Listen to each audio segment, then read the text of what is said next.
نحمده ونصلي على رسوله الكريم أما بعد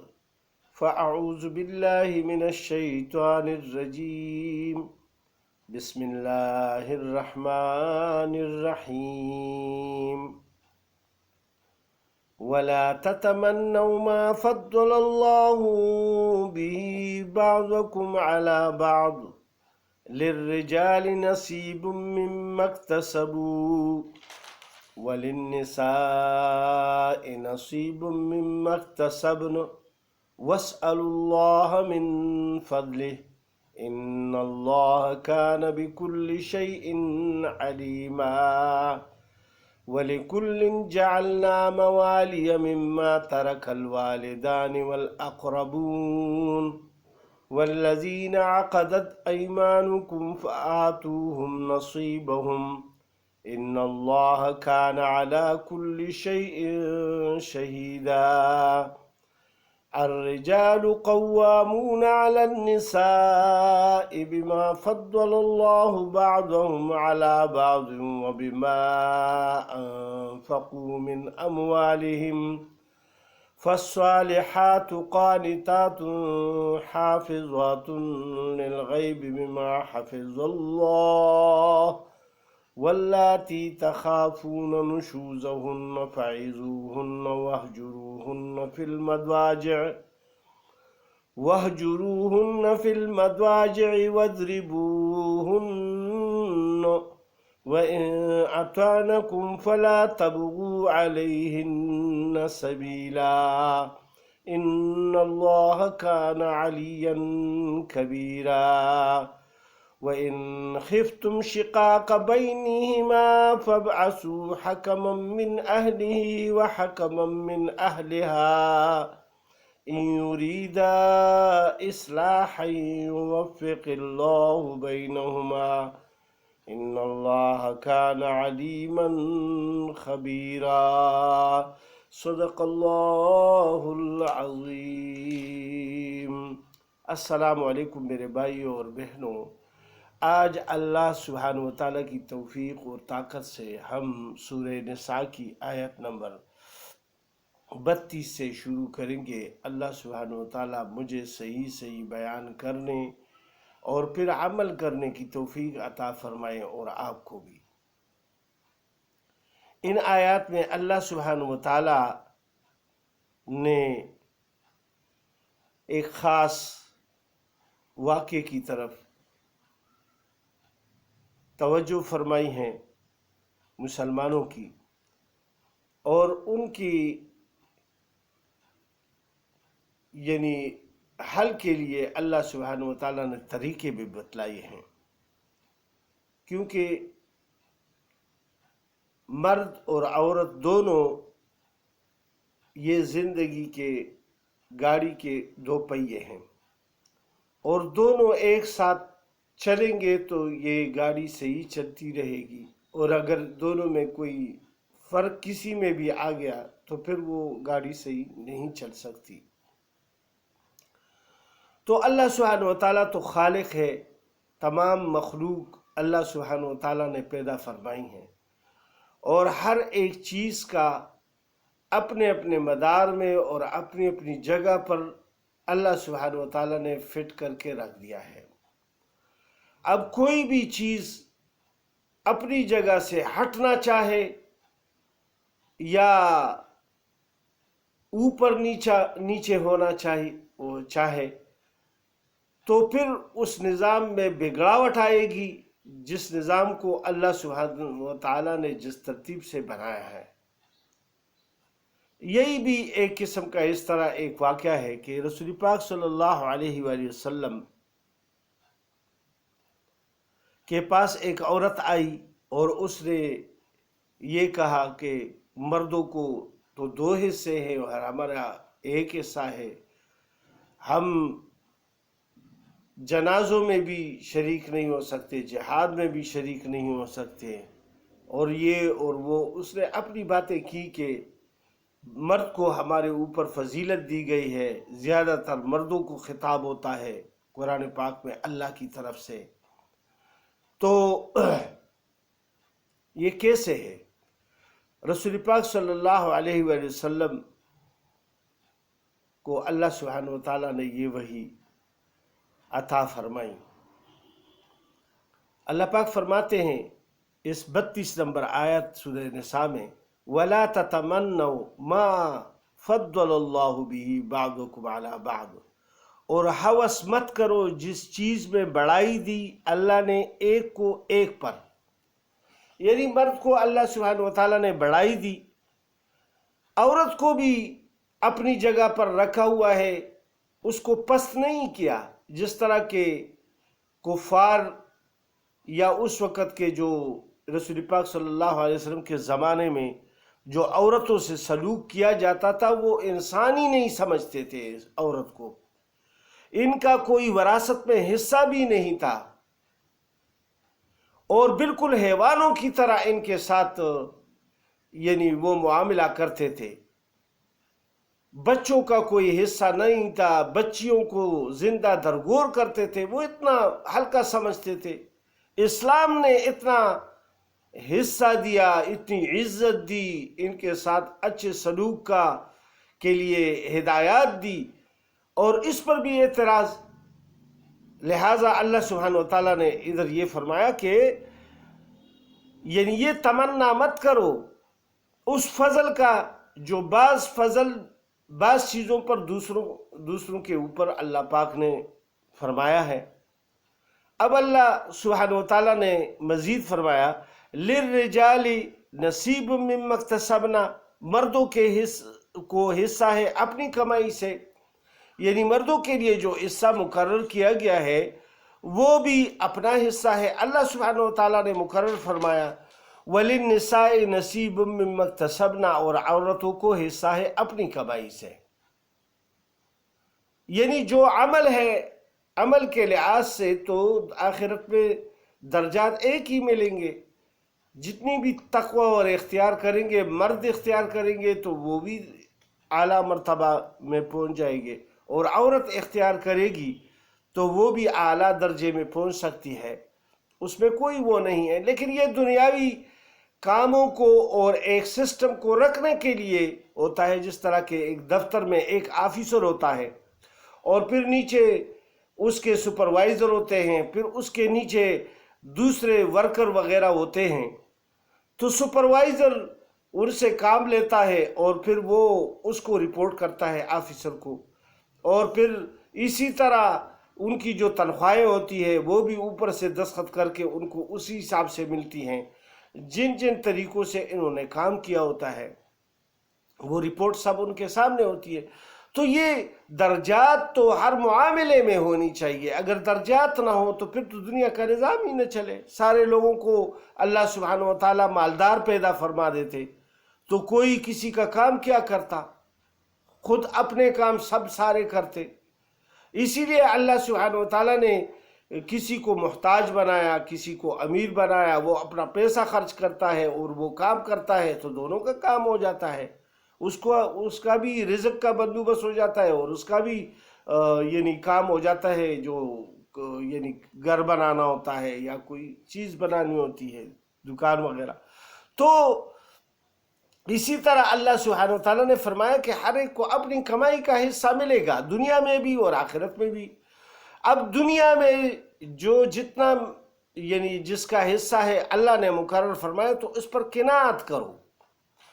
اور اللہ سبحانہ و تعالیٰ نے پھر فرمایا وَاسْأَلُوا اللَّهَ مِنْ فَضْلِهِ، اور مانگو اللہ سے اس کا فضل و کرم بھی مانگو، کہ دنیا میں اللہ پاک نے اتنا احسان فرمایا اور زندگی دی اور توفیق عطا فرمائی، پھر خاون کو بیوی ملی، بیوی کو خاون ملا اور بچے ملے اور یہ زندگی ملی، تو یہ سہولت سے گزارو اور اللہ کی فضل یعنی آخرت کے لیے بھی طلب کرو۔ ان اللہ کان بکل شیء علیما، بے شک اللہ کو ہر چیز معلوم ہے، یعنی ہر کسی کا اس کو پتہ ہے کہ مرد کا کیا حصہ ہے اور عورت کا کیا حصہ ہے، یہ سب اللہ کو پتہ ہے۔ اب اللہ سبحانہ وتعالیٰ آگے مزید فرماتے ہیں وَلِكُلٍ جَعَلْنَا مَوَالِيَا، اور ہر کسی کے لیے ہم نے مقرر کر دیے ہیں وارث، مما ترک الوالدان والاقربون، اس مال کے کہ چھوڑ مرے ماں اور باپ اور قرابت والے۔ اللہ پاک نے حصے بھی مقرر فرما دیے اور وہ بتا دیا کہ یعنی اگر ماں باپ مر جائے تو لڑکا جو ہوتا ہے اس کو 2 حصے ملیں گے، بچی کو 1 حصہ ملے گا، والدین کو 6واں حصہ ملے گا، اگر بیوی ہے اولاد ہے تو 8واں حصہ ملے گا، اگر اولاد نہیں ہے تو 4واں حصہ ملے گا۔ اسی لیے سب تفصیل بتا دیے اللہ سبحانہ و تعالیٰ نے۔ اب اللہ پاک فرماتے ہیں والذین عقدت ایمانکم، اور جن سے معاہدہ ہوا تمہارا، فآتوہم نصیبہم، ان کو دے دو ان کا حصہ، ان اللہ کان علی کل شیء شہیدا، بے شک اللہ کے روبرو ہے ہر چیز۔ جو بھی وعدہ ہوا، مثال کے طور پر خاوند کا بیوی سے معاہدہ ہوا مہر کا، اور جتنا مہر طے ہوا تو وہ ان کو دے دے خوشی سے، یا کوئی اور دنیاوی معاہدہ ہوا کہ میں تمہیں اتنے پیسے دوں گا تو وہ اس کو ادا کر دے، کیونکہ جو وعدہ ہے، جو معاہدے ہیں، وہ ان کو سب یعنی دنیا میں کسی اور کے ساتھ کرو یا اپنی بیوی کے ساتھ کرو یا کوئی اور لوگوں کے ساتھ کرو، تو یہ معاہدے پورے کرو، کیونکہ اللہ سبحانہ و تعالیٰ سب معاہدوں پر نگہبان ہیں۔ اب پوری تفصیل اللہ سبحانہ و تعالیٰ بیان فرماتے ہیں کہ کس وجہ سے مردوں کو عورتوں پر فضیلت حاصل ہے۔ اللہ پاک فرماتے ہیں الرجال قوامون، مرد حاکم ہیں، علی النساء، عورتوں پر۔ یہ عورتوں کو سمجھنا چاہیے کہ مرد ان کے اوپر حاکم ہیں، بما فضل اللہ بعضهم علی بعض، اس واسطے کی بڑائی دی اللہ نے ایک کو ایک پر، وبما انفقوا، لیکن ایک خاص وجہ جو دنیاوی وجوہات میں سے ہے وہ یہ ہے کہ وہ اس واسطے کہ خرچ کیے من اموالہم، انہوں نے اپنے مال۔ دیکھیں ایک آدمی جب شادی کرتا ہے تو پہلے وہ پیسے جمع کرتا ہے کہ اس بیوی لائے گا تو اس کے لیے گھر بھی الگ بنا دیا، یا کم از کم ایک کمرہ تو بنا لیتا ہے، پھر پیسے کما لیتا ہے، اس کے لیے مہر کا بندوبست کرتے ہیں، کچھ سونا جوڑے وغیرہ یہ سب اس کے لیے لے لیتا ہے۔ تو یہ عورت تو نہیں کرتی، یہ تو صرف سب مرد کے ذمے ہے۔ اب اگر ایک عورت خود کما کے اپنے لیے داج وغیرہ بنا لیتی ہے تو وہ تو اس کا اپنا اختیار ہے، لیکن اس کے اوپر یہ لازم نہیں ہے کہ تم خواہ کام کر کے اپنے لیے جوڑے بھی لو اور یا داج جمع کرو یا کوئی اور کرو۔ یہ مرد کی ذمہ داری ہے، وہ شادی کرتا ہے تو وہ مہر بھی ادا کرے گا، اس کے لیے کپڑے بھی خریدے گا، اور اس کے لیے جو ضروریات زندگی ہے وہ سب کچھ مہیا کرے گا۔ یہ مرد کی ذمہ داری اللہ پاک نے بنائی ہوئی ہے۔ اب ایک عورت خود اپنی ذمہ داری بڑھاتی ہے تو وہ تو اس کی اپنی ذمہ داری ہے نا، لیکن اللہ پاک نے اس کے اوپر یہ ذمہ داری نہیں ڈالی۔ اللہ پاک فرماتے ہیں کہ وَبِمَا أَنفَقُوا مِنْ أَمْوَالِهِمْ، اور اس واسطے اللہ پاک نے آدمیوں کو فوقیت دی ہے کہ وہ خرچ کرتے ہیں، مال کما کر لاتے ہیں اور ان کے اوپر خرچ کرتے ہیں۔ اب اللہ پاک ہدایات فرماتے ہیں عورتوں کو، فَالصَّالِحَاتُ قَانِتَاتٌ، پھر جو عورتیں نیک ہیں سو تابعدار ہیں۔ جو نیک عورت ہوگی وہ خاوند کی تابعدار ہوگی، اس کی بات مانے گی، اس کی رضامندی کا خیال رکھے گی، وہ کام کرے گی جس سے اس کا شوہر راضی ہو جائے تو اللہ بھی اس سے راضی ہو جائیں گے۔ حافظات للغیب، نگہبانی کرتی ہے پیٹھ پیچھے، یعنی وہ اگر گھر میں نہیں ہے تو اس کی مال اور بال بچوں اور گھر کی اور اپنی شرمگاہ کی یعنی حفاظت رکھتی ہے، شرم و حیا کی بھی حفاظت رکھتی ہے۔ یہ مرد کی جو ہے یہ امانتیں ہیں اور اس کی حفاظت اس کے فرائض میں سے ہیں۔ تو یہ نیک عورتوں کا کام ہے کہ وہ اگر شوہر کام پہ گیا ہے، وہ گھر پہ نہیں ہے، لیکن ان کی چیزوں کا خیال رکھنا، اس کے بچوں کا خیال رکھنا، اپنے عزت کا خیال رکھنا، یہ سب اس کی ذمہ داری ہے۔ بما حفظ اللہ، اللہ کی حفاظت سے، کیونکہ آدمی خود اپنی حفاظت نہیں کر سکتا، لیکن اپنے اللہ کی توفیق سے، یعنی وہ اللہ کی طرف بھی متوجہ رہے، اللہ سے سوال کرے، یا اللہ میری حفاظت فرما، میرے بچوں کی حفاظت فرما، میرے شوہر اور اولاد کی حفاظت فرما، میرے والدین اور سب اقربا کی اور سب مسلمانوں کی حفاظت فرما۔ یہ اس طرح اللہ کی طرف بھی متوجہ ہوتی رہے۔ اور پھر اللہ پاک فرماتے ہیں واللاتی تخافون نشوزہن، اور جن کی بدخوئی کا ڈر ہو تم کو، مردوں کو اب خطاب ہے، پہلے تو عورتوں کو خطاب تھا کہ وہ نیک عورت جو ہوتی ہے وہ پہلے تو تابعدار ہوں گی خاوندوں کی، اور پھر دوسری بات نگہبان ہوگی ان کے مال اولاد کی اور اپنی عزت کی اور شوہر کی عزت کی، اللہ کی توفیق سے۔ اب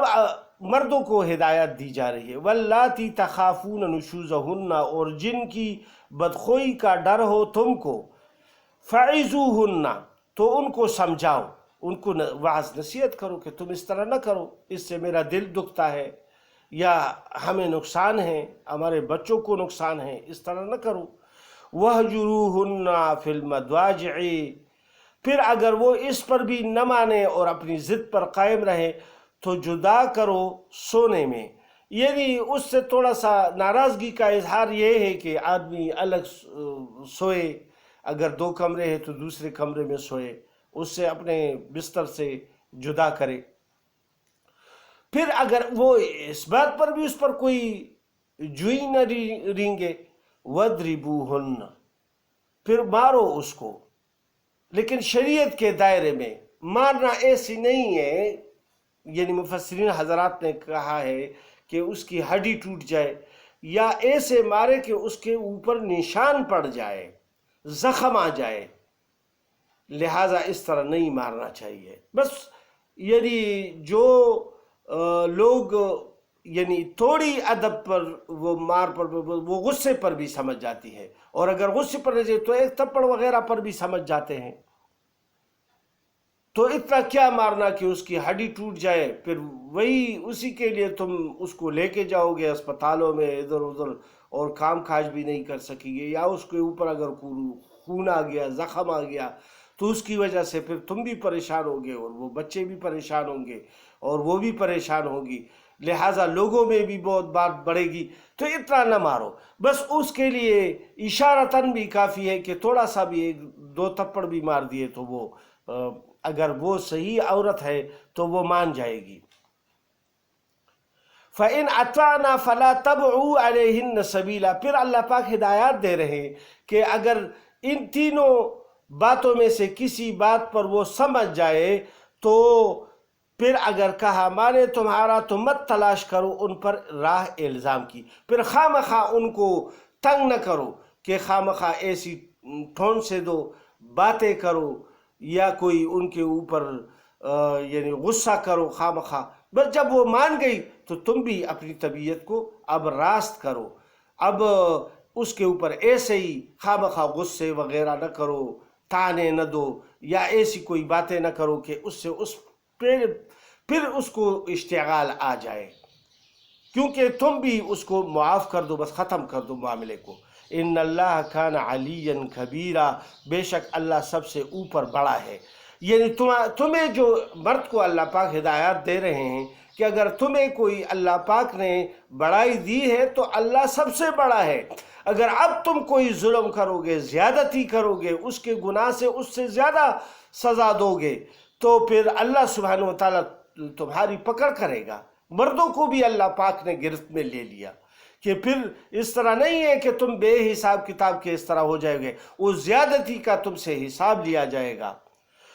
پھر اللہ سبحانہ وتعالیٰ فرماتے ہیں ایک تیسرے درجے کا، وَإِنْ خِفْتُمْ شِقَاقَ بَيْنِهِمَا، اور اگر تم ڈرو کہ وہ دونوں آپس میں ضد رکھتے ہیں، پھر بھی نہیں مانتے، مار پیٹ بھی ہو گئی، سب کچھ ہو گیا، لیکن وہ مانتے نہیں ہیں، فَابْعَثُوا حَكَمًا مِّنْ أَهْلِهِ،